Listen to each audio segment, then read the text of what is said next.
Hi everybody, it's me Frank. I'm coming to you live from Net Lake, which is 10 minutes north of Temagami, Highway 11 North, just past, about an hour past North Bay. And I'm going to take you for a little ride on a unknown ATV trail. There's a lot of them up here. The big thing is a lot of people don't know about them. You could kind of crisscross gas lines, hydro lines, etc.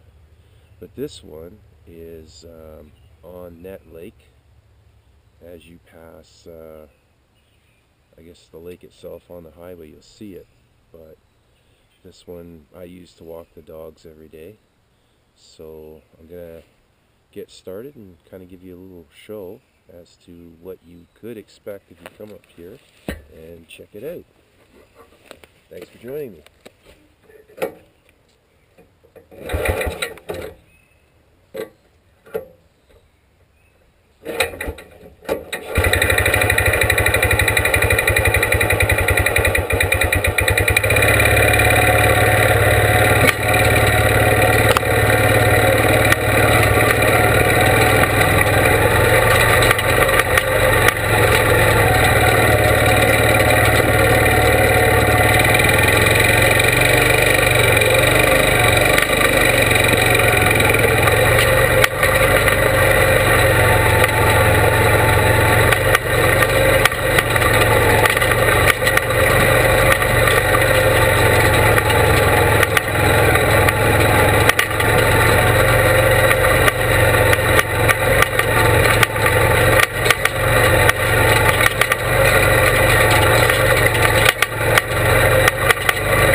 So I'm on the access road, which is the boat launch, and I'm going to take you down to the boat ramp.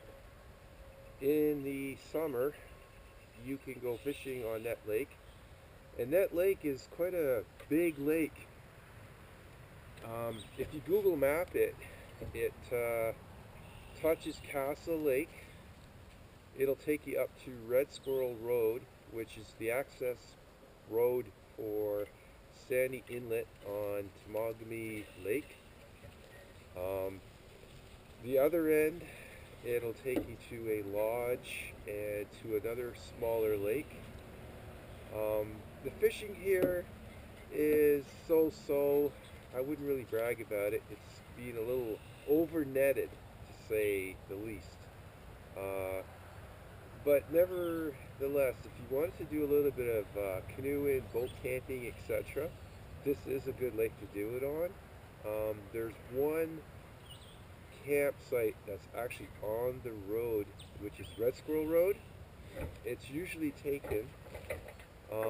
Unfortunately, a lot of people like to set up their trailer and leave it there for at least a month. The fine for doing that, if you stay longer than 3 weeks, I think it's less than a day, is $1,000, and it has happened last summer to somebody. So I wouldn't recommend trying to stay all summer on a crown land campsite. They are free. I don't even think you need to register for them. In the fall hunting season, I notice a lot of guys come up here with their ATVs, trailers, boats. You can do all that up here. It's all free. You don't have to pay for parking or camping fees. You don't need to reserve sites. There's plenty of them. There's lakes, you could never imagine how many there are. But today I just want to show you a little bit about Net Lake. I've seen people camp at the boat launch. Nobody complains. I mean, you're only there for a month, less than a day, so you won't get any flack for doing that. But yeah, I'm going to stop talking and kind of give you a little bit more of a tour.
Oh, it's still working.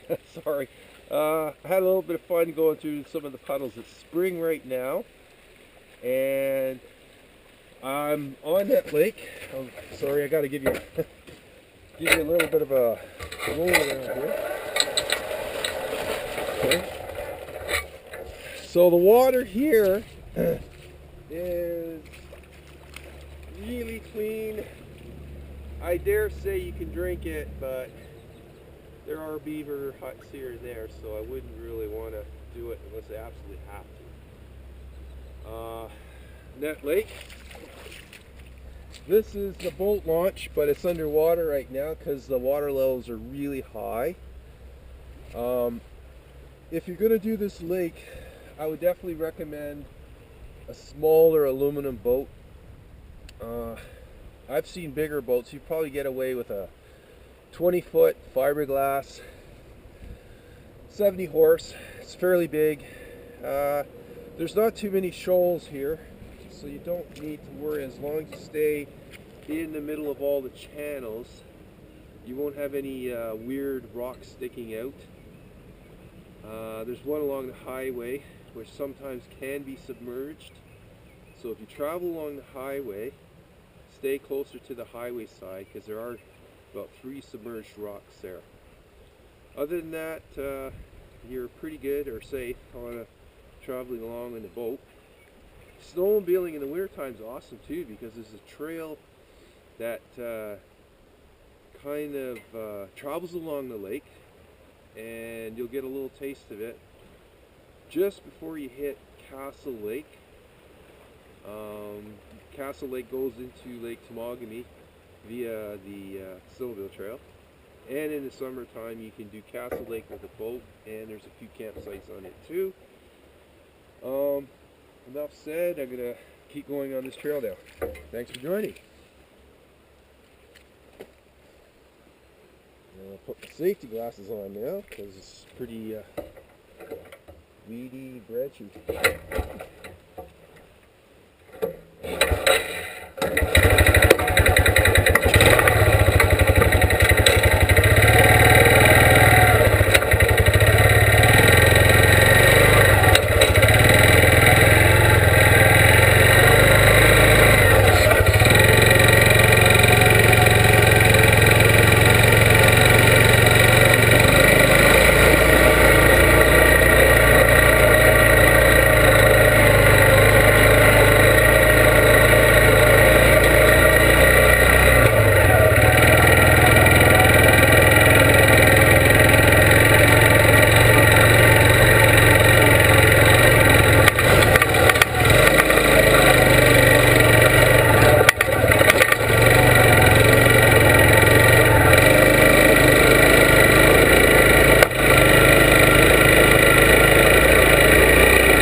Put the lens off again.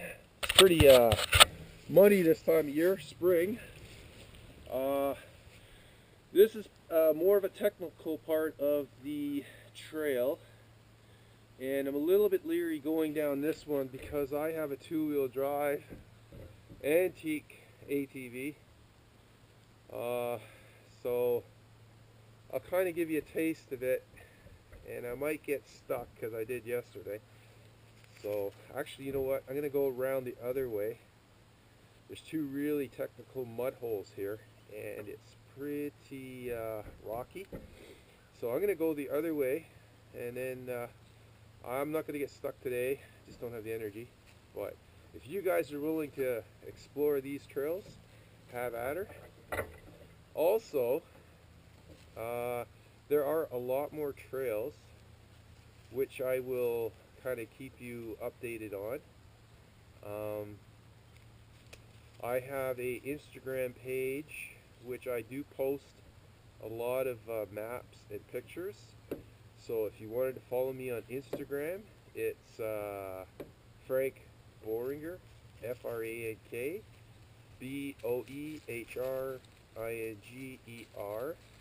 I hashtag a lot of my stuff, like Net Lake, Temagami Lake, so you can type that in, you'll probably find pictures of different campsites there. Also, please like and subscribe to my Northern Explorer page, because I want to show you guys as much as I can about life up north.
This used to be a lumber mill, and it's been heavily logged, I think in the 50s, because you come through here in the summertime, you'll find a lot of scrap old 1950s era cars, a lot of bottles, most of them broken. Kind of went through it. Found a couple interesting bottles. If you're a bottle collector, this would be a good place to go for that too. These trails you don't need an ATV on. You can walk them. They are maintained, not that well. I noticed they do a little bit of grass cutting, and they fill up some of the really deep ruts. I think you could probably do it with a side-by-side. A little bit on the heavy side, but you could do it. So once again, I'll keep going. Thanks for staying tuned. So, having a blast in Northern Ontario.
So this is more of the, sorry about that, just making sure my lens is clean. This is more of the technical part of the trail. Don't see a lot of traffic down it. It is one nasty rock pile of mud holes. I wish I had a four-wheel drive ATV. Unfortunately it's only two-wheel, so I can't go through them as easily as some people can. Like I said, it's a 30-year-old piece of junk ATV, 250 cc's, but you don't need to be doing 100 miles an hour through these trails. So, thanks for staying tuned, and I'll continue.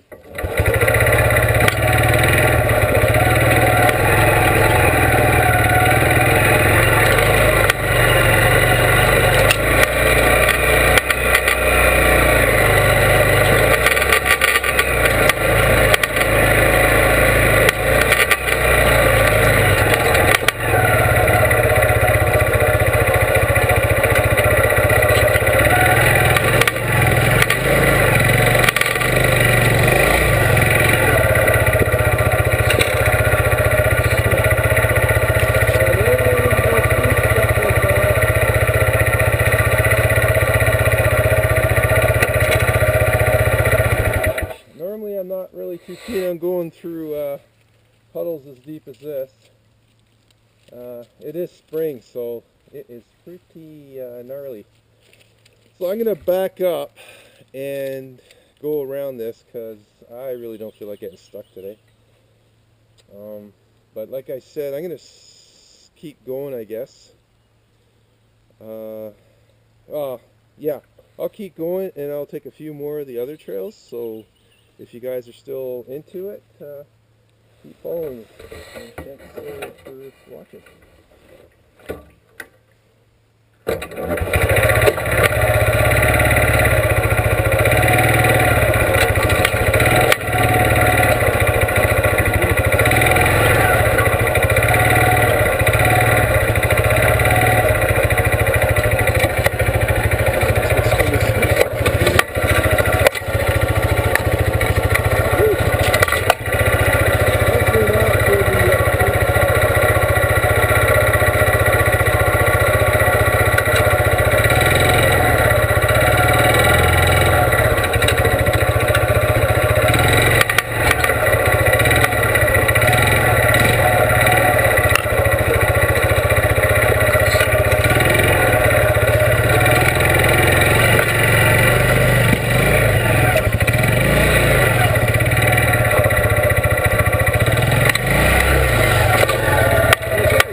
Like I said, this is a trail on that lake. There's a lot more trails, and like I said, I'm going to keep you posted on them. I'll probably do another trail in the future with my little trusty bayou, and I'll kind of give you guys a little more hints and pointers as to where to go. Also, fishing is going to start, so I want to give you guys a little heads up on fishing, where to go, places to camp for free. I mean, you probably know about provincial campgrounds because they're all over the internet. So just to keep you guys from getting bored, I'm going to sign off now. And once again, thanks for joining. Please like and subscribe, because I promise you I will have a lot more good stuff for you guys to watch.